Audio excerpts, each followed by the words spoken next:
નમસ્કાર નમસ્કાર નમસ્કાર વિદ્યાર્થી મિત્રો, આપ સૌનું સ્વાગત છે. ધોરણ 12 ના અર્થશાસ્ત્ર વિષયના મોસ્ટ આઈએમપી મુદ્દાઓ તમારી સાથે અલગ અલગ વિડીયો દ્વારા હું શેર કરવાનો છું સમગ્ર વર્ષ દરમિયાન. એની નાની એવી શુભ શરૂઆત છે. તમને ખાસ કહી દઉં કે ધોરણ 12 ની અંદર બધા ચેપ્ટર બોર્ડની પરીક્ષામાં આપણા માટે તો ખૂબ કામના છે, પણ એમાંનું પહેલું ચેપ્ટર જેનું નામ છે અર્થશાસ્ત્રમાં આલેખ.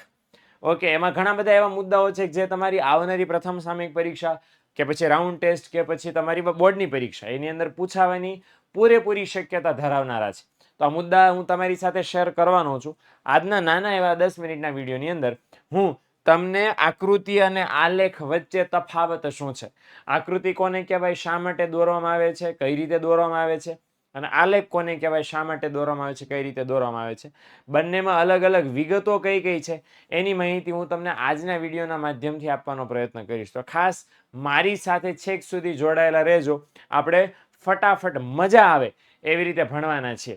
ઓકે, તો આપણું જે પહેલું ચેપ્ટર 12મા ધોરણમાં છે અર્થશાસ્ત્રમાં આલેખ, મતલબ એની અંદર મુખ્ય અહીંયા તો આપણને એમ કહેવામાં આવ્યું છે કે અર્થશાસ્ત્રમાં આલેખ, પણ હકીકતમાં ચિત્ર જે કોઈ પણ આપણે માહિતીને રજૂ કરીએ ચિત્ર દોરીને, એ ચિત્રના અર્થશાસ્ત્રમાં બે પ્રકાર છે, આકૃતિ અને આલેખ. હવે બંને શું લેવા દોરવામાં આવે છે એનું રીઝન એવું કહેવામાં આવે છે કે ભાઈ કહેવામાં એવું આવે છે કે ભાઈ આકૃતિ અને આલેખ છે એ અર્થશાસ્ત્રની અઘરી અને અટપટી જે માહિતી છે એને સરળતાથી રજૂ કરવાનું કામ કરે છે, જેથી સામાન્ય લોકો છે એ માહિતીને સરળતાથી સમજી શકે.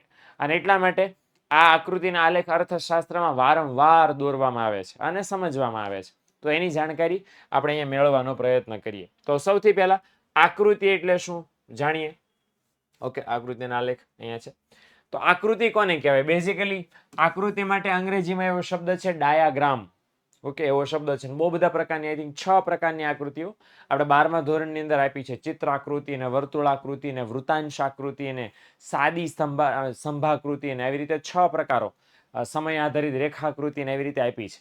તો એ આકૃતિ કોને કહેવાય એની વ્યાખ્યા એક આપણને આપવામાં આવી છે.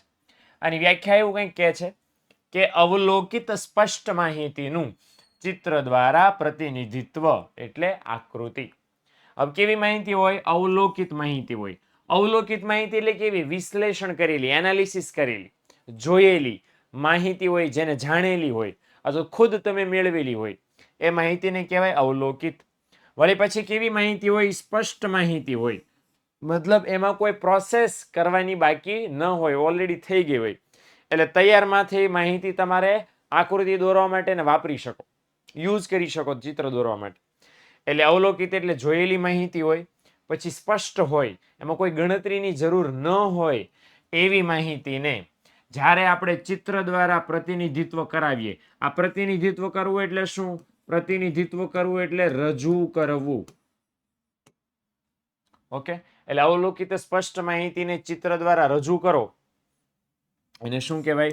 આકૃતિ કહેવાય. એટલે સાદી ભાષામાં જે માહિતી તેમ જોયેલી છે, જે માહિતી સ્પષ્ટ છે, એને ચિત્ર દ્વારા આપણે દર્શાવીએ ત્યારે જે માહિતી બને એને આપણે આકૃતિ કહીએ છીએ. હવે આ જે આકૃતિ છે એ કઈ રીતે દોરવાની, શું શું ધ્યાનમાં રાખવાનું, કયા કયા પ્રિકોશન્સ આપણે લેવાના? તો જો, સૌથી પહેલું કે આંકડાશાસ્ત્રનું વિશેષ જ્ઞાન જરૂરી નથી. મતલબ તમારે આકૃતિ દોરવી હોય તો એક આંકડાશાસ્ત્ર નામનો વિષય આવે છે, ઇંગ્લિશમાં એને સ્ટેટિસ્ટિક્સ એવું પણ કહેવાય છે.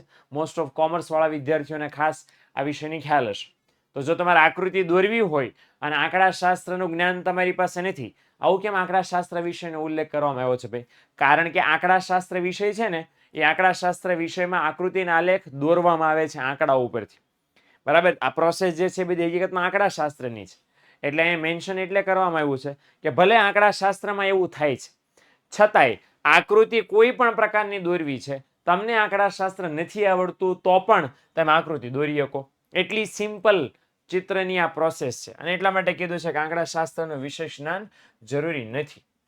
બીજું એ કીધું છે કે ભાઈ કેવા પ્રકારની માહિતી માટે દોરાય? તો MCQ ની અંદર બહુ બધી વાર બોર્ડની પરીક્ષામાં પૂછાઈ ગયો છે, અથવા તો 1 માર્ક્સમાં પૂછાઈ ગયો છે કે કેવી માહિતી માટે આકૃતિ દોરાય? તો કે અસતત પ્રકારની આવૃત્તિ માટે, અથવા તો અસતત પ્રકારના આવૃત્તિ વિતરણ માટે, અથવા તો અસતત પ્રકારની માહિતી માટે ચિત્ર દોરવામાં આવે છે. હવે અસતત એટલે કેવું ભાઈ? અસતત એટલે વર્ગ વિનાની માહિતી. કેવી ભાઈ? વર્ગ વિનાની. ઉદાહરણ આપું છું તમને, જોઈ લો. ઓકે, સપોઝ આવું હોય, બે ભાગ આપ્યા હોય, એક આપ્યું હોય વર્ષ, બીજું આપ્યું હોય કાંઈ પણ, હું સપોઝ એમ કહું છું વસ્તી. ઓકે, તો 1901, 1911, 1921 અને પછી ઓન એન્ડ ઓન. 1901 ની અંદર આપ્યું હોય આપણને વસ્તી 23.8 કરોડ, પછી 25 point I think 2 crore, yes, પછી 25.1 કરોડ. તો આવી રીતે આપણને આંકડા આપ્યા હોય. હવે આ જે એવી રીતે આંકડા આપ્યા છે, આવી માહિતી કે જ્યાં સ્વતંત્ર ચલ એક પરત, આમાં વર્ગ નથી ક્યાંય. ઓકે, તો આવી માહિતી કેવી માહિતી કહેવાય? આને અસતત માહિતી કહેવાય. તો આ જે અસતત માહિતી છે, એ અસતત માહિતી માટે શું દોરવાની? આકૃતિ. મતલબ વર્ગ ન હોય એવી માહિતી માટે શું દોરવાની? આકૃતિ દોરવાની. ચલો, આટલું ડન. હવે આગળ બીજી શું વસ્તુ ધ્યાનમાં લેવાની કે ભાઈ આકૃતિ દોરવા માટે ગ્રાફ પેપર આવશ્યક નથી. ગ્રાફ પેપર એટલે ગ્રીન કલરનું પેજ આવે, નાના નાના ખાના આવે, આલેખ દોરવા માટે ઓલમોસ્ટ બધાય વાપરાશે. બાય ધ વે, સાઈડમાં તમને માહિતી આપી દઉં કે 12મા ધોરણમાં તમારે જે ગ્રાફ દોરવાનો થશે 10 ખાના વાળો જ તમારે લેવાનો છે આ સમગ્ર વર્ષ દરમિયાન પ્રેક્ટિસ કરવા માટે. 5 ખાના વાળો નથી આવતો, એટલે ધ્યાનમાં રાખજો. બોર્ડની પરીક્ષામાં પણ બોર્ડની પરીક્ષા વાળા તમને ગ્રાફ આપશે. એ જ્યારે આપશે 10 ખાના વાળો જ આપશે. તો ત્યારે આપણું આ મગજ ચાલવું જોઈએ. એટલે અત્યારથી પ્રેક્ટિસ કરશું તો પ્રોબ્લેમ નહીં આવે. તો આકૃતિ દોરવા માટે ગ્રાફ પેપર આવશ્યક નથી, ભલે આમાં કીધું છે, પણ આપણે એમ જ દોરવાનું થશે. આગળ બીજું કે આકૃતિનો ઉપયોગ કોણ કરે, કોણ વાપરે આકૃતિને? તો મોસ્ટ ઓફ 3 પક્ષકારો. એક તો વિજ્ઞાપન કંપનીઓ. કોણ? એડવર્ટાઇઝમેન્ટ આપતી કંપનીઓ છે, એડવર્ટાઇઝમેન્ટ આપે અને ગ્રાહકોને આકર્ષક. ઓહોહો, સમજણ પડી? ગ્રાહકોને આકર્ષવા માટે એ લોકો આકૃતિનો ઉપયોગ કરે. સરકાર, કેન્દ્ર સરકાર હોય, પછી રાજ્ય સરકાર હોય, લોકોને માહિતી આપવા માટે આકૃતિક ચિત્રનો ઉપયોગ કરે. અને સામાજિક સંસ્થાઓ, જેને આપણે ઇંગ્લિશમાં એનજીઓ પણ કહીએ છીએ, નોન ગવર્મેન્ટ ઓર્ગેનાઇઝેશન, તો એ એનજીઓ છે, એ લોકો પણ જાગૃતતા લોકોમાં ફેલાવવા માટે આકૃતિનો ઉપયોગ કરે છે. તો આ થઈ આકૃતિની માહિતી. ઓકે, આટલી બાબતો યાદ રાખો. હવે આલેખ છે ને, આલેખ તમને કઈ રીતે યાદ રહેશે? જ્યાં છે ત્યાં નથી લખી નાખો, નથી ત્યાં છે કરી નાખો. એ બધું થોડુંક થોડુંક ચેન્જ કરશો એટલે આલેખ વાળો કન્ટેન્ટ બની જશે. કઈ રીતે? ચલો તમને બતાવું. આ આકૃતિ વાળું છે. ડન. ચાલો, હવે આલેખ વાળું શું છે ભાઈ, એ જોતા પહેલા ખાસ તમને મારે જાણ કરવી છે કે ભાઈ અર્થશાસ્ત્ર વિષય ની સાથે સાથે વાણિજ્ય વ્યવસ્થા, વાણિજ્ય પત્ર વ્યવસાય પ્રેક્ટિસ એટલે એસપી, બીએ અને ઇકોનોમિક્સ અને ઇંગ્લિશ, આ 4 વિષયની મટીરિયલ બુક અવેલેબલ છે. ચારેયનો કમ્બાઈન થઈને પ્રાઇસ છે 900 રૂપિયા છે. ઓકે, તો જે પણ મિત્રોને ખાસ લેવી છે તો આ નંબર ઉપર કોલ કરવાનો છે, 97 12 44 45 48 અથવા તો 97 12 44 45 49. આ નંબર ઉપર કોલ કરીને તમે ચારેય બુક 900 રૂપિયામાં લઈ શકો. બીજું એની સાથે ભવિષ્યવાણીની ટેસ્ટ સિરીઝ આપણે બહાર પાડી છે, જેમાં તમામ વિષયના પેપર તમે જનરેટ કરીને એક્ઝામ આપી શકશો, એની પ્રેક્ટિસ કરી શકશો. એ પણ તમને ફાયદો થશે. દરેક ચેપ્ટરના મોસ્ટ એમપી પેપર્સ તમને મળશે, એ પ્રેક્ટિસ કરી શકશો. એ 500 રૂપિયાનું છે. બે ભેગા કરો તો આપણને ખબર છે કેટલા થાય, 1400. પણ તમે જો બે એક હારે લેશો તો એ તમને મળશે 1200 રૂપિયામાં. એટલે 200 રૂપિયાનું ડિસ્કાઉન્ટ ઓલરેડી સામેથી મળી જશે. ઓકે, એક સાથે લ્યો છો, નહીતર છૂટક છૂટક લ્યો છો તો આ 900 નું, આ 500 ની એવી રીતે હશે. આ નંબર ઉપર કોલ કરીને તમારે મેળવી લેવાનું થશે. આખા વર્ષ દરમિયાન કામમાં આવશે. મોસ્ટ ઓફ જે સબ્જેક્ટના જેટલા ક્વેશ્ચન્સ બની શકે, બોર્ડની અંદર પૂછાઈ શકે, એ બધા જ આપણે આની અંદર મૂકી દીધા છે. ઓકે, ચાલો. બીજું પણ અહીંયા ખાસ વસ્તુ આપણે ધ્યાનમાં લેવાની કે ભાઈ આપણી ટોપર બેચ વર્ષ 2026ની શરૂ થઈ ચૂકી છે. એટલે ખાસમ ખાસ જેટલા પણ વિદ્યાર્થી મિત્રો હજી નથી જોડાણા 12મા ધોરણની કે 11મા ધોરણની કે 9મા ધોરણની કે 10મા ધોરણની, એટલે 9, 10, 11, 12 આ ચારેય ધોરણની ટોપર બેચ શરૂ થઈ ચૂકી છે. આ નંબર ઉપર કોલ કરીને ફોન ઉઠાવીને ફટાફટ એડમિશન લઈ લેજો, એટલે તમારું ભણવાનું કામ છે ફટાફટ શરૂ થઈ જાય. એટલે આ બાબતનું ખાસ ધ્યાન રાખીને તૈયારી આપણે કરવાની છે. ઓકે, હાલો, હવે હું તમને લાસ્ટમાં આલેખનું કહી દઉં. ઓકે, આકૃતિનું આવડી ગયું છે એટલે આલેખમાં પ્રોબ્લેમ નહીં આવે, વાંધો નહીં આવે. જો પહેલા મને એમ કીધું હતું કે અસ્પષ્ટ માહિતી, તો અહીંયા બસ કેટલું નવું આવ્યું છે? અસ્પષ્ટ. બાકી બધું સેમ.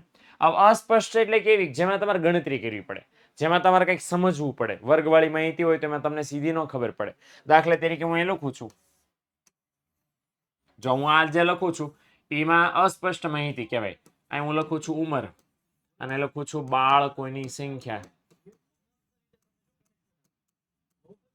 જોજો હવે 0 થી 5, 5 થી 10, 10 થી 15, 15 થી 20 કે નાખવાનું બાળક જ કહેવાય. હાલો ને, હાલો, પછી તો આપણે જાજો નહીં બાળકમાં કરીએ. 3 ને 5 ને 12 ને 8. ઓકે, હવે આ જે માહિતી છે એમાં એમ કીધું ભાઈ 0 થી 5 વર્ષના હોય ને 3 છોકરા, પણ આ 3 જે છે એ કઈ ઉંમરના? 0, 1, 2, 3, 4 કે 5? તો માહિતી સ્પષ્ટ નથી. કેવી છે? અસ્પષ્ટ.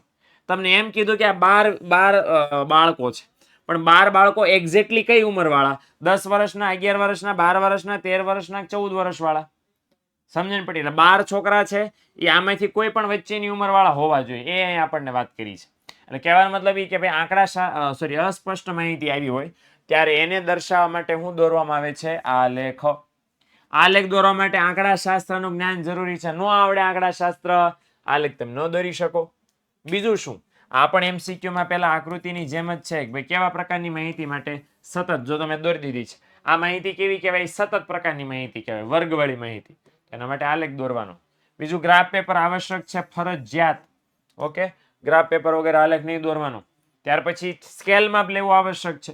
સ્કેલ માપ એટલે શું? આગળ આપણે વિડીયો જોશું એની અંદર તમને જણાવી દઈશ. એ વાય અક્ષ ઉપર જે આપણે માપ લઈએ છીએ 0, 5, 10, 15, 20, 25, 30, 35, તો એ સ્કેલ માપ છે, એ લેવું આવશ્યક છે. આકૃતિમાં જરૂરી છે પણ અહીંયા તો ફરજિયાત છે. ઓલામાં આકૃતિ કોણ વાપરતું એ કીધું, તો આલેખનો ઉપયોગ કોણ કરે ભાઈ? તો શૈક્ષણિક સંસ્થાઓ કરે અને સંશોધનકારો શું લેવા કરે? શૈક્ષણિક સંસ્થાઓ અભ્યાસ માટે, સંશોધનકારો સંશોધન કરવા માટે આલેખનો ઉપયોગ કરે છે. ઓકે, તો આ આલેખની વિગત થઈ ગઈ છે. પેલી આકૃતિની વિગત હતી. બેયને સરખાવો તો તફાવત પણ ઓટોમેટિક તમે બનાવી શકશો. આટલી સરળ બાબત છે. ઓકે, તો અહીંયા આપણે રાખીએ. મળીએ છીએ આપણે નેક્સ્ટ લેક્ચરની અંદર. ત્યાં સુધી આવજો.